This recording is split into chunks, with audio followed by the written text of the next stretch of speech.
এটা আপনাদের কাছে ওপেন সিক্রেট, এটা বলার কিছু নাই। তাদের চরিত্র, তাদের উদ্দেশ্য, এজেন্ডা তারা প্রকাশ করে ফেলেছে। তারা বলে দিয়েছে আমরা অখণ্ড ভারত চাই। কি বলছে তারা? আমরা অখণ্ড ভারত চাই, তারা বলে দিয়েছে। কিন্তু আমরা সাহস করে বলতে পারি নাই যে আমরা অখণ্ড মুসলিম ভারতবর্ষ চাই। আমরা এটা বলতে পারি নাই। আমরা ভয় পাই, আমরা বললে নাকি আব্বু মাইন্ড করে, তাই না? আমরা বললে আবার এটা মৌলবাদী কথা হয়ে যায়। কেন তারা বললে মৌলবাদী হয় না কেন? ভারতের অভ্যন্তরে যখন মুসলিমদেরকে নির্বিচার করা হয় তখন সেটা সংখ্যালঘু অত্যাচার হয় না কেন? আমাদের দেশে কখনো এরকম ঘটনা ঘটেছে? আপনারা সাক্ষী দেন, বলেন ঘটেছে কখনো? অথচ দেখেন তকমাগুলো কিন্তু আমাদেরকে লাগানো হয়। যারাই এই সত্যগুলো উন্মোচন করতে চেয়েছেন তাদেরকে বলা হয়েছে সে মৌলবাদী। তার মানে এই যে ন্যারেটিভ, যে বয়ানটা তৈরি করা হয়েছে, এটা হচ্ছে একটা anti Islamic narrative. Anti Islamic narrative এটা গিলানো হয়েছে প্রত্যেক সরকারি কর্মকর্তাকে, প্রশাসনকে, র্যাবকে, পুলিশকে, আর্মিকে, বিজিবিকে। আপনারা মাইন্ড করেন আমার কথায়? প্রত্যেক ডিপার্টমেন্টের মানুষকে এই ন্যারেটিভটা গিলানো হয়েছে এবং তারা দুনিয়ার জন্য, চাকরির জন্য, টাকার জন্য, রিজিকের জন্য, পরিবারের ভরণ পোষণের জন্য ওই মুনাফিকদের সাথ দিয়েছেন। আপনারা এই পশ্চিমাদের সাথ দিয়েছেন। তাহলে আপনারা কি মনে করেছেন যে আল্লাহ পাক আপনাদেরকে ধরবেন না কিয়ামতের মাঠে? জালেমদের তো বিচার হবেই, জালেমদের তো বিচার হবেই। কাফের, ফাসিক, মুশরিক, মুনাফিক, মুরতাদদের তো হবেই। এবং সেই প্রত্যেক মুনাফিকেরও বিচার হবে যারা মুসলিমদের পক্ষ না নিয়ে অমুসলিমদের পক্ষ নিয়েছে, মাজলুমদের পক্ষ না নিয়ে জালেমের পক্ষ নিয়েছে। এই কথাগুলো আল্লাহ পাক আমাদেরকে বোঝার তৌফিক দান করেন। তবে আমি এখনো বলবো যে সময় শেষ হয়ে যায় নাই, এখনো সময় আছে। আপনি হাকিকতটা চিনেন, ফিরে আসেন। এটা আল্লাহ পাক আপনাকে সুযোগ দিয়েছেন। আল্লাহ পাক কি দিয়েছেন? সুযোগ দিয়েছেন। আপনি হাকিকত, সত্যটা চিনেন, স্পষ্ট হয়ে গেছে, ফিরে আসেন, আল্লাহর দ্বীনের দিকে ফিরে আসেন। দেখবেন ইনশাআল্লাহ আল্লাহ পাক চান তো আপনাকেও এই যুগের আল্লাহ পাক চাইলে খালিদ বিন ওয়ালিদ বানাতে পারেন, ওমর ইবনে খাত্তাব বানাতে পারেন, হামজা বানাতে পারেন রাদিয়াল্লাহু আনহুম আজমাইন। তো অনেক ডিপে চলে গেছি। তো দেখেন ইয়াংরা মাশাআল্লাহ বুঝেন, এখন তো অনেক বুঝেন আলহামদুলিল্লাহ। আপনারা, এটা আল্লাহ পাকের অনেক বড় রহমত। এক সময় কিন্তু মানুষ কিছুই বুঝে নাই, বরং তাদের গলদ ধাঁধায় এমন ভাবে ডুবে গেছিল যে তারাও, দাড়ি টুপিওয়ালা মানুষরাও মিসগাইডেড হয়ে গেছে। দেখেন আমি একটা খোলামেলা কথা বলে দিই। আপনারা অনেকে এর আগে একটা দল করেছেন, এক্স, নাম বললাম না। তো ওই দলের কিছু ব্যর্থতা সবার সামনে স্পষ্ট হয়ে গেছে না? তারপরে একটা ওয়াই, একটা দল আসলো, সে কার দালালি করলো, কি হইলো, এটা সবার কাছে স্পষ্ট হলো না?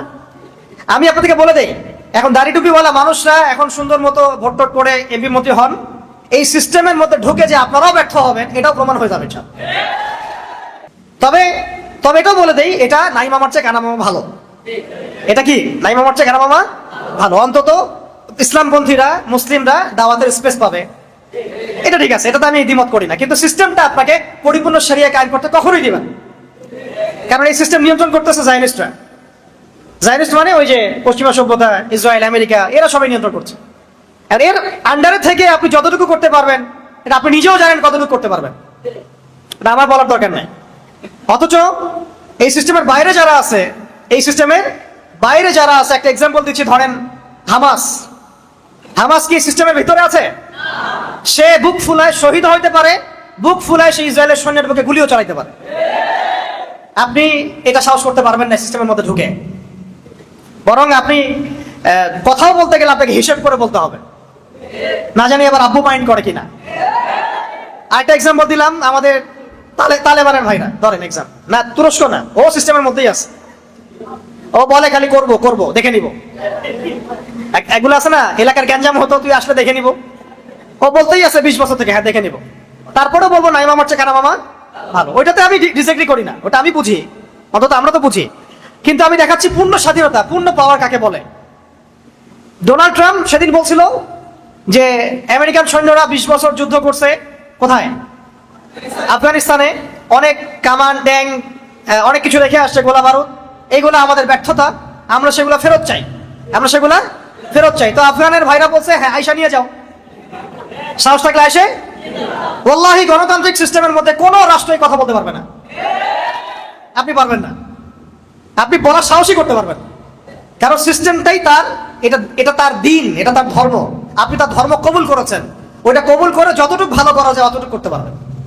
তাই তারপরেও বলছি নাই মামার চেয়ে কেনা মামা ভালো। আমাদের ভাইরা যদি 20-30টা 40-50টা আসন পান, খারাপ কিছু না, কিন্তু শরিয়া কায়েম করতে পারবেন না। আপনারা এভাবে শরিয়া কায়েম করতে পারবেন একমাত্র বিপ্লবের মধ্য দিয়ে, গণ অভ্যুত্থানের মধ্য দিয়ে, বিপ্লবের মধ্য দিয়ে, এবং একটা ঐক্যবদ্ধ জনমতের মধ্য দিয়ে। এবং সেই জনমত তৈরি করতে হলে সবার কাছে দাওয়াত দিতে হবে যে শরিয়াটাই সমাধান, ইসলামী সমাধান, শরিয়াই সমাধান, কোরআনী সমাধান, হাদিসি সমাধান, সিরাতি সমাধান। এবং এটা কায়েম করতে হলে প্রয়োজনীয় জিহাদও করতে হবে, এটা স্পষ্ট করতে হবে। তার আগে আপনি এইভাবে এই সিস্টেমের মধ্যে ঢুকে শরিয়া কায়েম করতে পারবেন না। তাও যতটুকু পড়েন আলহামদুলিল্লাহ করেন, সমস্যা নাই। অন্তত আমরা একটু ভালো থাকলে হলে, আমাদেরকে আবার ধরেন না তখন। আপনারাও আবার আমাদেরকে ধরে যদি আয়না করে ঢুকাই দেন তাহলে তো হইলো না, তখন আপনাদের সাথে তো তাগুদের কোনো পার্থক্য থাকলো না, তাই না ভাই?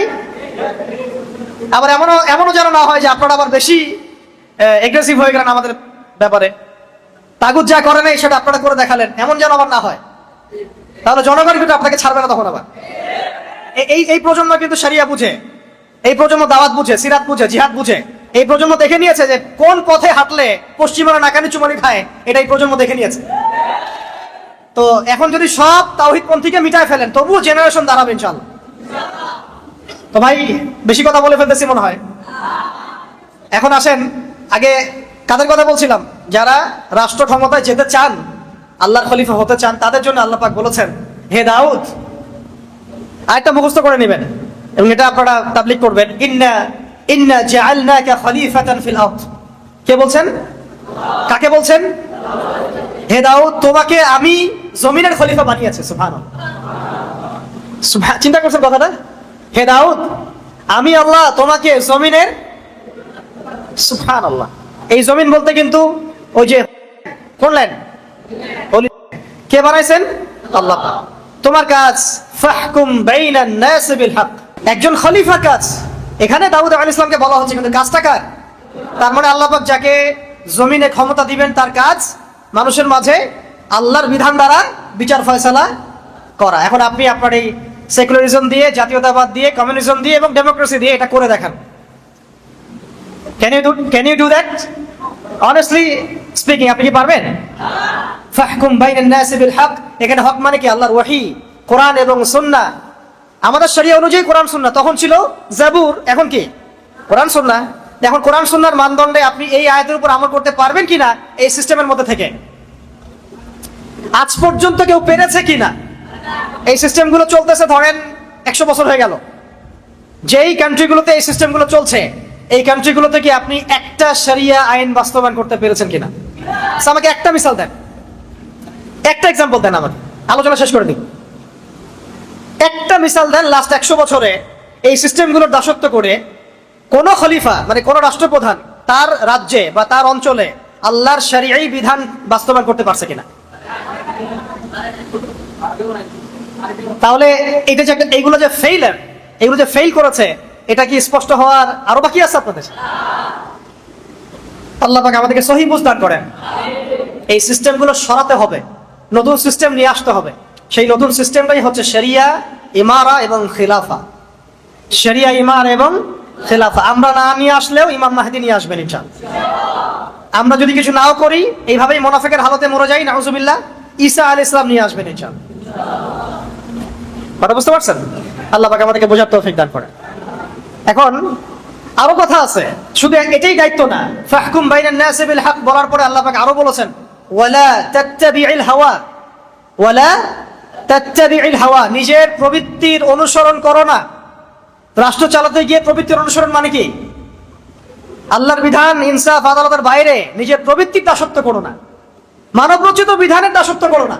সোজা কথা, মানব রচিত বিধানের দাসত্ব করো না, আল্লাহর বিধানের দাসত্ব করো। এই সিস্টেমগুলোকে আপনাকে এই আয়াতের উপর আমল করতে দিবে? ওয়ালা তাত্তাবিউল হাওয়া। তাহলে কি হবে? আল্লাহ বলেছেন, ইউদিল্লাকা আন সাবিলিল্লাহ।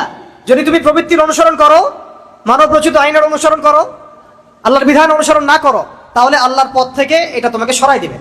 দেয় নাই? দিছে কি দেয় নাই? দেখছেন কত? মনে হচ্ছে আয়াত এখন নাজিল হলো, মনে হচ্ছে আয়াতটা এখন নাজিল হলো। ইউদিল্লাকা আন সাবিলিল্লাহ, আল্লাহর রাস্তা থেকে সরাই দিবে তোমাকে এগুলা। তোমাকে এগুলো আল্লাহর রাস্তা থেকে সরাই দিয়ে কাফেরদের দাসত্ব করাবে, কাফেরদের দাসত্ব করাবে। একজন মুসলমান মোদির দাসত্ব করছিল, ওর গুন্ডা বাহিনী দাসত্ব করছিল, মুসলমান। এটাকে মানা যায়? অথচ এক সময় পুরো বিশ্ব আমরা শাসন করেছিলাম, এরা আমাদের রাষ্ট্রে থাকতো ট্যাক্স দিয়ে, জিজিয়া দিয়ে। দেখেন ইউদিল্লাকা আন সাবিলিল্লাহর উপর আমল হয়ে গেছে, আল্লাহর পথ থেকে সরাই দিছে। আরো বলেছেন আল্লাহ পাক তারপরে রাতে, ইন্নাল্লাযীনা ইউদিল্লুনা আন সাবিলিল্লাহ, যারা আল্লাহর রাস্তা থেকে বিচ্যুত হয়ে যাবে, লাহুম আযাবুন শাদীদ, লাহুম আযাবুন শাদীদ, মানে তাদের জন্য অপেক্ষা করছে কঠিন শাস্তি, যন্ত্রণাদায়ক শাস্তি। বিমা নাসু ইয়াউমাল হিসাব, এই কারণে যে তারা হিসাবের দিন ভুলে গেছে, তারা দুনিয়াকে বেছে নিয়েছে, হিসাবের দিন ভুলে গেছে। শাদীদ শব্দটা আল্লাহ পাক প্রয়োগ করেছেন লোহার ক্ষেত্রে। কার ক্ষেত্রে? লোহা। সূরা হাদিদ নামে একটা সূরা আছে, সূরা হাদিদ। ওই সূরার শেষের দিকে আল্লাহ পাক বলেছেন, ওয়া আনজালনাল হাদিদা ফীহি বাসুন শাদীদ, আমি আল্লাহ নাজিল করেছি হাদিদ, লোহা। লোহা পৃথিবীর ভিতর থেকে বের হয় নাই, আল্লাহ পাক নাজিল করেছেন কোরআনের মতো। আর বুঝতে পারছেন? ফীহি বাসুন শাদীদ, এবং লোহার মধ্যে আছে প্রচন্ড রকম শক্তি। ওই শব্দটা শাদীদ শব্দ আল্লাহ প্রয়োগ করেছেন সেই সব ব্যক্তির ক্ষেত্রে যাদেরকে আল্লাহ পাক খলিফা করবেন, পদ দিবেন, রাষ্ট্র ক্ষমতা দিবেন, কিন্তু আল্লাহর বিধান অনুসরণ করবে না, মানব রচিত তন্ত্রমন্ত্র অনুসরণ করবে, প্রবৃত্তির দাসত্ব করবে এবং আল্লাহর রাস্তা থেকে বিচ্যুত হয়ে যাবে। এখন আহলান সাহলান, যারা পলিটিক্স করতে যান এখন করেন, এখন বলেন, হাত তোলেন কারা কারা করতে যান। হাত সবার উঠানো উচিত। বলেন যে হ্যাঁ আমি এই সিস্টেমের মধ্যে করবো না, কিন্তু অবশ্যই করবো, নাকি? এখন এই সিস্টেমে করতে আগ্রহী কারা কারা বলেন? এই সিস্টেমের মধ্যে কারা কারা আগ্রহী আছেন এখনো? আগ্রহী আছেন এখনো? আহলান সাহলান, করতে থাকেন। এই সিস্টেমগুলো আপনাকে এই আয়াতের উপর আমল করতে দিবে না। কোন সিস্টেমগুলা? পশ্চিমা মানব রচিত তন্ত্রমন্ত্রগুলো আপনাকে এগুলোর উপর আমল করতে দিবে না। হ্যাঁ, যদি এই সিস্টেমগুলো আপনি সরাই দিতে পারেন তাহলে আপনি আমল করতে পারেন। আর বাস্তবতা হচ্ছে এইটা বিগত আমরা 70-60 বছরে দেখি নাই কেউ সরাই দিতে পারছে। 100 বছর আমরা এটা দেখি নাই কেউ সরাই দিতে পারছে। তারপরেও বলবো নাই মামার চেয়ে কেনা মামা ভালো, ঠিক আছে, ওইটা আলাদা হিসাব। এখন খলিফা শব্দ বুঝতে পারছেন? খলিফার ফাংশন কি, খলিফার কাজ কি? এখন একজন খলিফা না হতে পারলে কেউ মুসলিম হতে পারবে কিনা বলেন? ওই প্রথম শব্দে আসেন, মুসলিম এবং খলিফা দুটা কি মানে আলাদা, নাকি খলিফা হতে হলে মুসলিম হতে হবে, মুসলিম হতে হলেও খলিফা হতে হবে? কোনটা? আপনি যদি মুসলিম হন তাহলে, আপনি যদি খিলাফা পান তাহলে তো আপনি খলিফা হবেন। যদি আপনি খলিফা হন অবশ্যই মুসলিম হতে হবে। তাহলে এক কথায় আমরা এখন আদম আলাইহিস সালামের কথা বললাম, সেই কথা থেকে এতগুলো কথা চলে আসছে, কিন্তু আল্লাহ পাক আরো একজন নবীকে স্পেসিফিকলি মুসলিম শব্দ দিয়ে সম্বোধন করেছেন। হুয়া সাম্মাকুমুল মুসলিমিন মিল্লাতা আবিকুম, কার নাম? মিল্লাতা আবিকুম ইব্রাহিম। সমস্ত নবীগণের পিতা, জাতির পিতা কাকে বলা হয়? ইব্রাহিম আলাইহিস সালামকে। ইব্রাহিম আলাইহিস সালামকে আল্লাহ পাক খাস করে বলেছেন যে তিনি তোমাদের নামকরণ করেছেন, তোমরা হচ্ছে মুসলিম জাতি। কেন কেন মুসলিম শব্দটা চুজ করা হলো? আল্লাহ পাক সূরা বাকারায় বলেছেন, ইয ক্বালা লাহু রাব্বুহু আসলিম। আল্লাহ পাক যখনই তাকে বলতেন, কাকে? ইব্রাহিম আলাইহিস সালামকে, যখনই আল্লাহ পাক তাকে বলতেন যে আসলিম, আত্মসমর্পণ করো, আত্মসমর্পণ করো, আত্মসমর্পণ করো, ক্বালা, তিনি বলতেন আসলামতু লিরাব্বিল আলামিন, আমি কোনো বাক্য ব্যয় ছাড়াই, কোনো যুক্তি তর্ক বিজ্ঞান দর্শন এগুলোর পরোয়া না করেই আল্লাহর সামনে আত্মসমর্পণ করলাম। আমরা তো এখন আত্মসমর্পণ করতে গেলেও আগে যুক্তি খুঁজি, বিজ্ঞান খুঁজি, দর্শন খুঁজি, তাই না ভাই? আচ্ছা, আমি দুইটা মাসালা বলি, তাহলে লম্বা হয়ে যাবে না হলে। আসলে ইসলাম শব্দ কি, মুসলিম কাকে বলে, আপনি এই দুইটা থেকে ইনশাল্লাহ বুঝে যাবেন ইনশাল্লাহ। আমরা কয়দিন আগে ঈদ উল আজহা উদযাপন করেছি। আচ্ছা, আপনারা তো সবাই জানেন ঈদ উল আজহা কোন ঘটনাকে কেন্দ্র করে? ইসমাঈল আলাইহিস সালামকে জবাহের ঘটনা, ঠিক আছে? ফালাম্মা বালাগা মাইয়া সাইয়া ক্বালা ইয়া বুনাই ইন্নী আরা ফিল মানামি আন্নী আযবাহুক ফানজুর মাযা তারা। ইসমাঈল আলাইহিস সালাম যখন একটু বড় হলেন এবং বাবার সাথে দৌড়াদৌড়ি করতে শিখলেন, আল্লাহ পাক তাকে বললেন সন্তানকে কি করো? সন্তানকে। আচ্ছা, আমি আপনাকে বলি যে আপনাকে যদি আমি এই কথাটা বলি বা কোনো বুজুর্গের দিন বলে বা আপনি স্বপ্নে কোনো তথ্য পান, আপনি কি আপনার সন্তানকে জবাহ করবেন? এই সন্তান নিষ্পাপ, নিরপরাধ, কোনো অপরাধ করে নাই, আপনি কি তাকে জবাহ করবেন?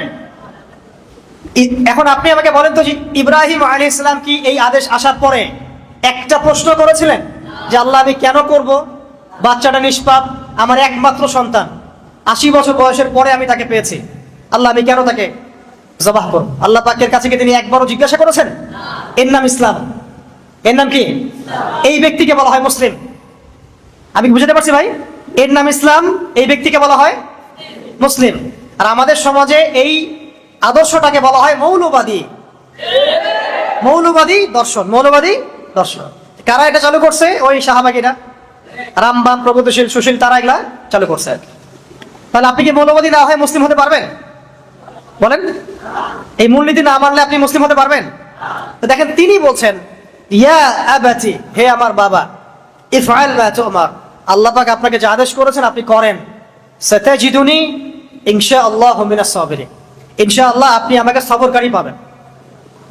ইসমাঈল আলাইহিস সালামকে বলেছেন, বাবা আমি তো কোনো অপরাধ করি নাই, আমাকে কেন জবাহ করবেন? আমার তো বয়স মাত্র 15, আমাকে কেন জবাহ করবেন? এর পিছনে কারণ কি, যুক্তি কি, বিজ্ঞান কি, দর্শন কি জিজ্ঞাসা করছেন? বয়স কত? আমাদের সমাজে ছেলেপেলে বুঝই হয় না, এই বয়সে বুঝ হয়? এই আদর্শের নাম ইসলাম, এই ব্যক্তিকে বলা হয় মুসলিম। আমি বুঝতে পারছি। আরেকটা বলি, সন্তান হয়েছে কেবল ছোট্ট সন্তান, মা হাজারা আলাইহিস সালাম, সন্তানের নাম ইসমাঈল আলাইহিস সালাম। আল্লাহ পাক বলছেন যে তুমি তোমার স্ত্রী সন্তানকে রেখে আসো এমন একটা জমিনে যেখানে আমি আমার ঘর নির্মাণ করব, বাইতুল্লাহ নির্মাণ হবে। তখন সেখানে কোনো মানুষ ছিল? কোনো খাবার, কোনো পানি, কোনো জনপদ? আপনাকে যদি বলি, আমাকে যদি বলা হয় আমার স্ত্রী সন্তানকে রেখে আসতে, আপনি কি যাবেন? এখন ইসমাঈল আলাইহিস সালাম এর পিতা ইব্রাহিম আলাইহিস সালাম আর হাজারা আলাইহিস সালাম তারা কোনো প্রশ্ন করেছেন? কেন, কোন যুক্তিতে, কোন দর্শনে প্রশ্ন করেছেন? বিজ্ঞান, যুক্তি, দর্শন এগুলো খুঁজেছেন? এই আদর্শের নাম ইসলাম, এই ব্যক্তিদেরকে বলা হয় মুসলিম। আমাদের সমাজে ইসলাম হয়েছে কিসের নাম জানেন? খালি মুখে লা ইলাহা ইল্লাল্লাহ মুহাম্মাদুর রাসূলুল্লাহ পড়া। যতক্ষণ পর্যন্ত আমার এই নফস, আমার দেহ, আমার আত্মা, আমার নফস, আমার সত্তা আল্লাহ পাকের প্রত্যেকটা বিধানের সামনে অবনত চিত্তে আত্মসমর্পণ না করছে, ততক্ষণ আমি মুসলিম হইতে পারি না। তাহলে আগে মুসলিম শব্দের ব্যাখ্যা শোনা, তারপরে উম্মাতে আসা। বলেন এখন অনেস্টলি বলেন, আমরা কি মুসলিম হইতে পারছি? আমরা তো নামাজই পড়ি না ঠিক মতো, অনেকে যাকাতই দেন না ঠিক মতো, রমজান মাসে রোজা রাখেন না অনেকের কথা বলছি আর কি। সংখ্যা কিন্তু কম হবে না, সংখ্যা কিন্তু কম হবে না। অনেকেই পর্দা করি না, দ্বীনের ইলম অর্জন করা যে ফরজ এই ফিকিরই নাই আমাদের। অনেকেই আমরা দেখেন হালাল খাই না, আছে না এমন? অনেকেই সুদ খাই, আমার তো মনে হয় বেশিরভাগই খাই। অনেকেই দুর্নীতি করেছি, ঘুষ খাই, খেয়ানত করি, মিথ্যা বলি, আর অনেক কিছুই, মানে কবিরা যত গুনাহ আছে আমরা কিন্তু করি। আমরা গুনার কথা তো বাদ দিলাম, আল্লাহ পাকের প্রত্যেকটা আদেশ কি মানি? দাড়ি রাখতে হবে কি হবে না আপনি প্রশ্ন করবেন কেন? প্রশ্ন করা যাবে না তো, রাসূল রেখেছেন আপনি রেখে দিবেন, খালাস, বাস। হ্যাঁ, এক মুষ্টি রাখা সেটা আলাদা মাসালা, রাখতে তো হবে। দ্বীনের ইলম অর্জন করতে হবে কিনা, ভাই কোরআন পড়া কি আমাদের দরকার আছে কিনা, তর্জমা শিখতে হবে কিনা, এগুলো প্রশ্ন আসবে কেন? এগুলো রাসূলের সুন্নাহ, সাহাবীদের সুন্নাহ, আমাকে করতে হবে। আমরা দুনিয়াতে আসছি দুইটা কারণে। কয়টা কারণে? অনেক লেকচারে আমি এটা আগে বলে দিয়েছি আর কি। দুইটা কারণে আমরা বেসিক্যালি দুনিয়াতে আসছি। কয়টা কারণে? একটা হচ্ছে আমি এই যে 60, 70, 100 বছরের যতটুকু হায়াত আছে, এই প্রত্যেকটা দিন রাত আল্লাহর ইবাদত করব, এটা আমার কাজ। এবং ইবাদত বলতে শুধুমাত্র নামাজ, রোজা, হজ, যাকাতই না, বরং জীবনের প্রত্যেকটা ডিপার্টমেন্টই ইবাদত। আমার ইকোনমি, আমার রাজনীতি, আমার অর্থনীতি, আমার সমাজনীতি, আমার পরিবার, আমার ব্যবসা বাণিজ্য, সবই এটা একটা কাজ। আরেকটা হচ্ছে আমি দুনিয়াতে আসছি আল্লাহর দিনকে দুনিয়াতে কায়েম করতে, আল্লাহর জমিনে আল্লাহর দিন কায়েমের চেষ্টা করতে, ওই মুজাহাদার জন্য, ওই দাওয়াতে জিহাদের জন্য আমি দুনিয়াতে আসছি। এছাড়া কি আমাদের আসার কোনো কারণ আছে দুনিয়াতে?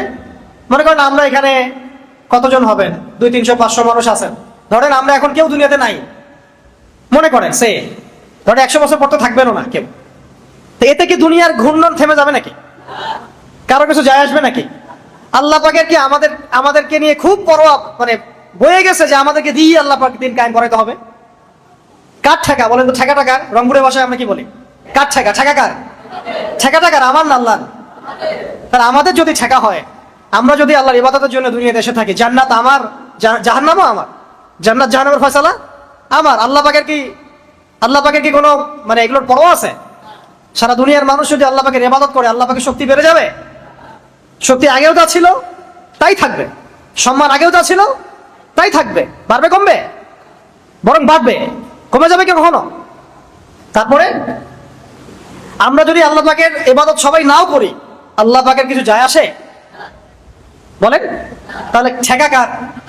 দুনিয়াতে আসছি আমরা আল্লাহর ইবাদত করার জন্য, তার দিনকে কায়েম করার জন্য। তাহলে আমরা এইসব প্রশ্নে যাব কেন? আমাকে দিন শিখতে হবে কিনা, দাঁড়িয়ে রাখতে হবে কিনা, আমি মানে এই সুদী ব্যাংকে চাকরি করব কিনা, হ্যাঁ আমি হারাম খাবো কিনা, এখানে তাগুতি সিস্টেম আছে, আমার নামাজের সুযোগ দেয় না তারা, কত মাসালা আমাদেরকে জিজ্ঞাসা করেন। এগুলোর অ্যান্সার তো আপনিই বের করতে পারেন। মুসলিম হয়ে যান, অ্যান্সার পেয়ে যাবেন। মন থেকে মুসলিম হয়ে যান, অ্যান্সার আপনি ভিতর থেকে পেয়ে যাবেন যে কি করতে হবে আপনাকে। আমরা কি মুসলিম শব্দ বুঝতে পারছি ভাই? এখন আসলে উম্মাহ, মুসলিম উম্মাহ কাকে বলে? উম্মাহ মানে হচ্ছে একটা জামা, একটা জামা। এই উম্মাহ শব্দটা অনেক ব্যাপক, অনেক বড়, অনেক গভীর। একদিন আলোচনা করে আমি এটা বুঝাতে পারবো না। এতটুকু বলছি, উম্মাহ একটা হাদিস, উম্মাহ একটা দেহের মতো, একটা দেহের মতো। এই হাদিসটা ভালো করে মাথায় রাখেন। উম্মাহ একটা দেহের মতো, একটা অংশ যদি আঘাতপ্রাপ্ত হয় অন্য অংশ ব্যথা অনুভব করে।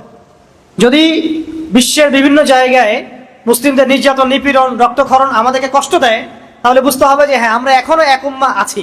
উম্মাহ বলতে অনেক বড় কিছু বোঝায়। এখন আমরা মনে হয় না আসলে ওই উম্মার মধ্যে খুব বেশি সংখ্যক মানুষ থাকবে, আমার এটা মনে হয় না। এই উম্মার ছাকরির মধ্যে বহুত মানুষ পড়ে যাবে, অল্প কিছু মানুষ থাকতে পারে যাদের পুরা মুসলিম বিশ্ব নিয়ে ফিকির আছে। এখন তো ব্যক্তিগতভাবেই ফিকির নাই আমার দিন নিয়ে, উম্মা নিয়ে আমি কথা বলতে যাব, এটা তো আপনি ভাবতেই পারেন। আপনি লম্বা হয়ে যাচ্ছে নাকি? আচ্ছা, আমি একটু শর্ট করে দিব, একটু একটু সময় নিচ্ছি। মানে আমরা খুব আফসোসের সাথে লক্ষ্য করি আর কি, যে সামান্য দুনিয়াবি স্বার্থে, সামান্য দুনিয়াবি স্বার্থে, দুনিয়াবি একটু পদের জন্য, একটু ভোগবিলাসের জন্য আমরা উম্মাহ কেন্দ্রিক কথাবার্তা বলা বন্ধ করে দিয়েছি। আমরা আমাদেরকে নিয়ে ব্যস্ত হয়ে গেছি। আমি একটা মসজিদ করতে পারলে খুশি, একটা মাদ্রাসা করতে পারলে খুশি, আমি একটু রাহাবার হয়ে গেছি, আমি একটা দল করেছি, আমার দলের আমি আমির হয়ে গেছি, বাস আমার কাজ হয়ে গেছে। আসলে ব্যাপারটা এমন না ভাই। উম্মাহ নিয়ে ফিকির করতে হলে আমাদেরকে অনেক বড় মন আগে লালন করতে হবে, সবাইকে আগে নিজের ভাই মনে করতে হবে, সমস্ত জাতীয়তাবাদের বর্ডারকে ক্রস করে উম্মাহ নিয়ে চিন্তা করতে হবে। ভালো করে বুঝেন কথাগুলো। খিলাফা ধ্বংস করে তারা আগে আমাদেরকে জাতীয়তাবাদ গিলিয়েছে, বিভিন্ন রাষ্ট্রে ভাগ করেছে, পতাকা দিয়ে দিয়েছে, আলাদা আলাদা পতাকা, আলাদা আলাদা সঙ্গীত, আলাদা আলাদা স্বাধীনতা দিবস, আর আমরা মনে করছি আমরা স্বাধীন। আমরা মনে করছি কি আমরা স্বাধীন। আপনি ছোট পরিসরে হয়তো স্বাধীন হতে পারেন, কিন্তু বৈশ্বিক প্রেক্ষাপটে আপনি স্বাধীন নন, মোটেই না। বৈশ্বিক প্রেক্ষাপটে মুসলিমরা স্বাধীন হবে তখনই যখন ইসলাম ইনশাআল্লাহ তাআলা অচিরেই ইসলামিক গ্লোবাল খিলাফা আসবে ইনশাআল্লাহ, তখন স্বাধীন হবে না। তখন খিলাফা কনসেপ্ট ছিল যে আমার বোনের গায়ে তুই হাত দিলি কেন রাজা তাহির, আমার বোনের গায়ে তুই হাত দিলি কেন, ওইখান থেকে ফোর্স আসছে এসে আপনার সিন্ধু জয় করছে। এখন কি এটা হবে? উম্মাহ অনেক বড় বিষয়। সবার আগে আপনাকে জাতীয়তাবাদের ঊর্ধ্বে চিন্তা করতে হবে যে আমরা একটা দেহ, আমরা মুহাম্মদ সাল্লাল্লাহু আলাইহি ওয়াসাল্লামের উম্মাহ। আলেম কাকে বলে? মনে রাখবেন, আলেম, আলেম সেই ব্যক্তিকে বলা হয় যে ব্যক্তি ইলম অনুযায়ী আমল করেন। এক নাম্বার, ইলম অনুযায়ী আমল করেন, সত্য মিথ্যা মিশ্রিত করেন না, সত্য মিথ্যা স্পষ্ট করে দেন। আলেম কাকে বলে? যিনি দুনিয়াবি স্বার্থে দিনকে বিক্রি করে দেন না।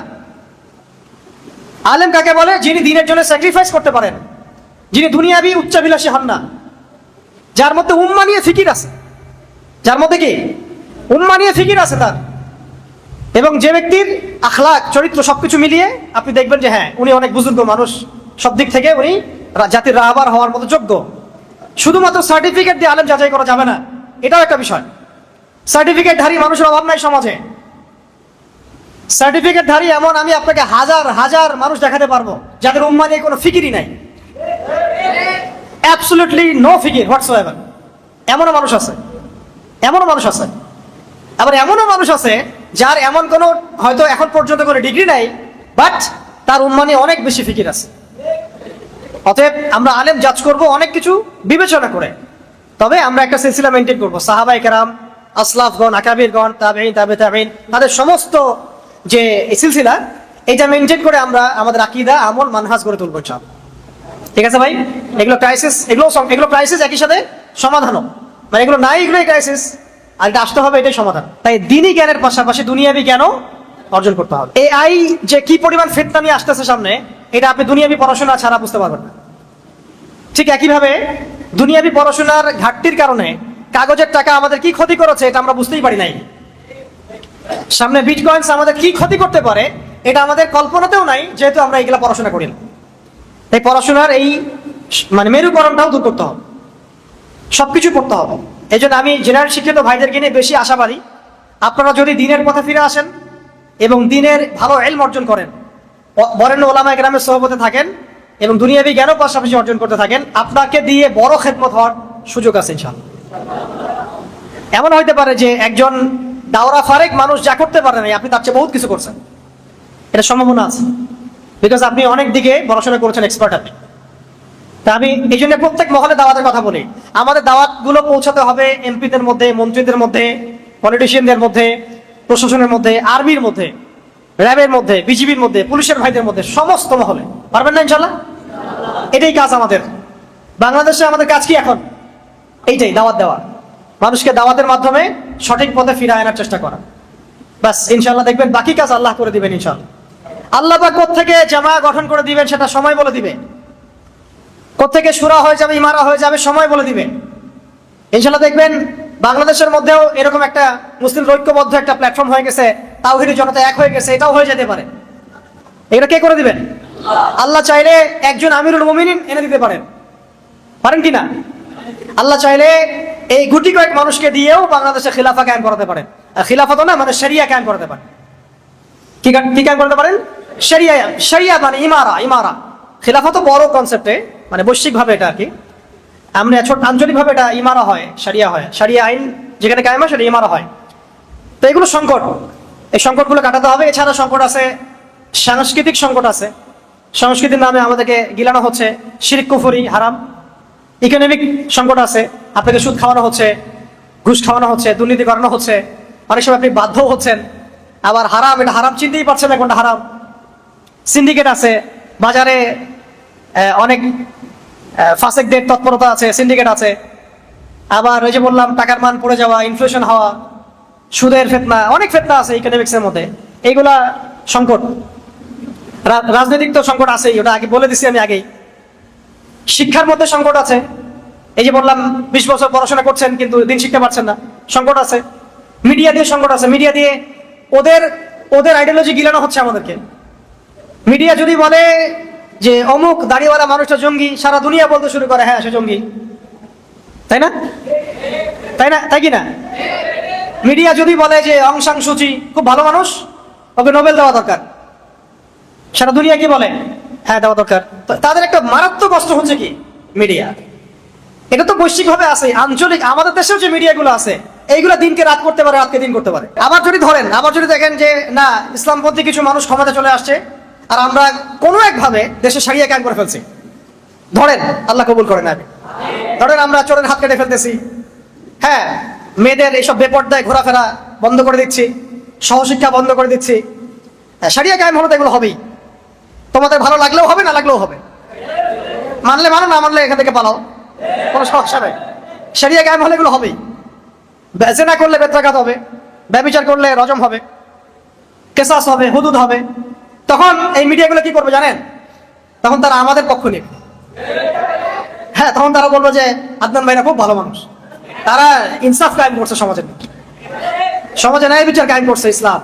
ইসলাম হলো শান্তির ধর্ম, এই তো ইসলামের আসল রূপ। এগুলো শিরোনাম আসবে তখন। এই হচ্ছে চরিত্র এদের। তাই আমি বলছি যে এগুলো হচ্ছে সংকট। সংকট মানে সমাধান আপনাকে বের করতে হবে। আমাদের কি স্বতন্ত্র মিডিয়া আছে? কয়টা আছে? তাহলে মানুষকে যে আমরা এখন পর্যন্ত দিন বোঝাতে পারছি, এটাই তো আল্লাহ পাকের অনেক বড় রহমত। দেখেন, এত মিডিয়ার আকর্ষণের পরেও news paper, print media, electronic media, ইসলাম কি থেমে আছে?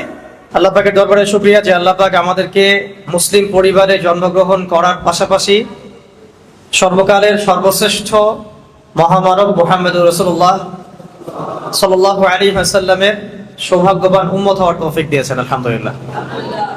সবাই একবার দরুদ পড়বো আমরা। আল্লাহুম্মা সাল্লি আলা মুহাম্মদ ওয়া আলা আলি মুহাম্মদ কামা সাল্লাইতা আলা ইব্রাহিম ওয়া আলা আলি ইব্রাহিম ইন্নাকা হামিদুম মাজিদ।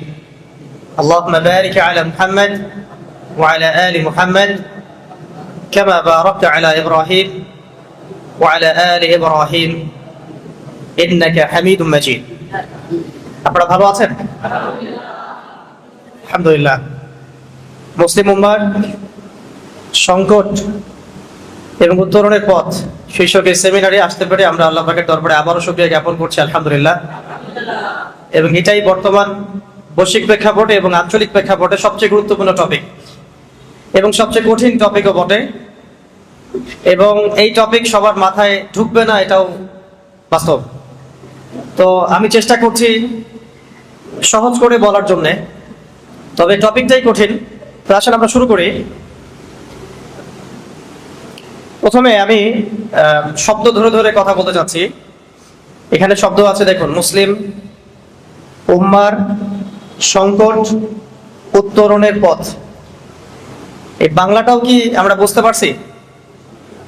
আমি লেকচার দেওয়ার চাইতে আপনাদের সাথে একটা ক্লাসের মতোই কথা বলবো ইনশাআল্লাহ। মুসলিম, উম্মার, সংকট, উত্তরণের পথ। প্রথম শব্দটা হচ্ছে মুসলিম। কাকে বলে? একজন বলেন, মুসলিম কাকে বলে? মাশাআল্লাহ, এক ভাই বলেছেন যে ব্যক্তি আল্লাহর কাছে আত্মসমর্পণ করে তাকে মুসলিম বলে। মুসলিম শব্দটা সর্বপ্রথম আদম আলাইহিস সালামের ক্ষেত্রে প্রযোজ্য। বেশক তিনি আমাদের প্রথম নবী, প্রথম আদি পিতা, এবং তিনি আমাদের সমস্ত নবীগণেরও পিতা, ঠিক আছে? তবে আল কোরআনুল কারীমে আদম আলাইহিস সালামকে সর্বপ্রথম পরিচয় করানো হচ্ছে খলিফা শব্দ দিয়ে। কি শব্দ? আল্লাহ পাক সর্বপ্রথম আদম আলাইহিস সালামকে মুসলিম শব্দটা দিয়ে পরিচয় করেন নাই, পরিচয় করিয়েছেন এইভাবে। সূরা বাকারার মধ্যে আপনি পাবেন, প্রথম দিকে আছে, ওয়াইজ ক্বালা রাব্বুকা লিল মালাইকাতি ইন্নী জাইলুন ফিল আরদি খলিফা। আজকে থেকে লক্ষ লক্ষ বছর আগে, কোটি কোটি বছর আগে, আল্লাহ ভালো জানেন কত বছর আগে, আমরা তো জানি না। আল্লাহ পাক বলছেন যে আমি ফেরেশতাদেরকে ডেকেছিলাম, হে নবী স্মরণ করো সেই সময় কথা যখন আমি আল্লাহ ফেরেশতা মণ্ডলীকে ডেকে বলেছিলাম যে আমি পৃথিবীতে আমার খলিফা পাঠাতে চাই। তো এই খলিফাকে হযরতে আদম আলাইহিস সালাম। তো আদম আলাইহিস সালামকে আল্লাহ পাক পরিচয় করাচ্ছেন এজ এ খলিফা। অবশ্যই তিনি তো মুসলিম, কিন্তু আল্লাহ পাক পরিচয় করাচ্ছেন কিভাবে? খলিফা। কারণ খলিফা শব্দটার মধ্যেও আত্মসমর্পণ এবং মুসলিম শব্দের একটা সার নির্যাস আছে। খলিফার কাজ কি? আল্লাহ পাকের জমিনে আল্লাহর বিধান বাস্তবায়ন করা। খলিফার কাজ আল্লাহর জমিনে আল্লাহর বিধান বাস্তবায়ন করা। যে ব্যক্তি আল্লাহর জমিনে আল্লাহর বিধান বাস্তবায়ন করবে আজও সে আল্লাহর খলিফা ইনশাআল্লাহ। কিন্তু যে ব্যক্তি আল্লাহর জমিনে আল্লাহর নিয়ামত ভোগ করে, আল্লাহর রিজিক ভোগ করে শয়তানের বিধান বাস্তবায়ন করে, আল্লাহ বিরোধী বিধান বাস্তবায়ন করে, বা নিজের মন গড়া মানব রচিত বিধান বাস্তবায়ন করে, সে আল্লাহর খলিফা নয়, সে শয়তানের খলিফা। কিছু কথা আছে যেগুলো হজম করতে হবে, আর কিছু কথাকে ভুল হিসেবে শুধরে নেওয়ার পদ্ধতি হিসেবে নিতে হবে। আগে যা হয়ে গেছে হয়ে গেছে, আগে যা হয়ে গেছে হয়ে গেছে। এখন সত্য জানলে চিনলে ফিরে আসতে হবে। সবার জন্য একই কথা। মানে এই কথাগুলো শুধুমাত্র ইয়াংদের জন্য নয়, আমাদের যুবক যুবতী, তরুণ তরুণী, যে কোনো শ্রেণী পেশা এবং আমাদের প্রশাসন, আমাদের সরকার, এমপি মন্ত্রী এবং সামনে যারা ইলেকশন করতে চাচ্ছেন সবার জন্যই প্রযোজ্য আর কি। তাই তো? আপনারা তো মনে করেন যে অনেকেই আর কি, অনেকে মনে করেন যে ধর্ম আর রাজনীতি আলাদা বিষয়, ধর্ম আর অর্থনীতি আলাদা বিষয়। অনেকে মনে করেন আর কি ধর্ম এবং কালচার আলাদা বিষয়, ধর্ম এডুকেশন আলাদা বিষয়, ধর্ম এবং কি পরিবারতন্ত্র, লস, বিচার বিভাগ, এগুলো আলাদা বিষয়। আল্লাহ পাক এখানে বলছেন যে আমি আদম আলাইহিস সালামকে সৃষ্টি করেছি অ্যাজ এ খলিফা। তো হু ইজ খলিফা? আল্লাহ রাব্বুল আলামিন সূরা সাদ এর মধ্যে এর অ্যানসার দিচ্ছেন। কোন সূরা? সূরা সাদ। একটা তো সফাত, একটা সাদ, একটা সফ আলাদা সূরা, সফ আলাদা সূরা, সাদ আলাদা সূরা, সফাত আলাদা। তো সূরা সাদ এর মধ্যে আল্লাহ পাক খলিফার কাজটা বলেছেন, এর সাথে মুসলিম শব্দের সাথে কানেক্টেড এই কাজটা। সেটা হলো খলিফার কাজ কি? আল্লাহ পাক আরেকজন নবীকে খলিফা সম্বোধন করে বলছেন ইয়া দাউদ, ইয়া দাউদ। দাউদ আলাইহিস সালাম কে? সুলাইমান আলাইহিস সালামের বাবা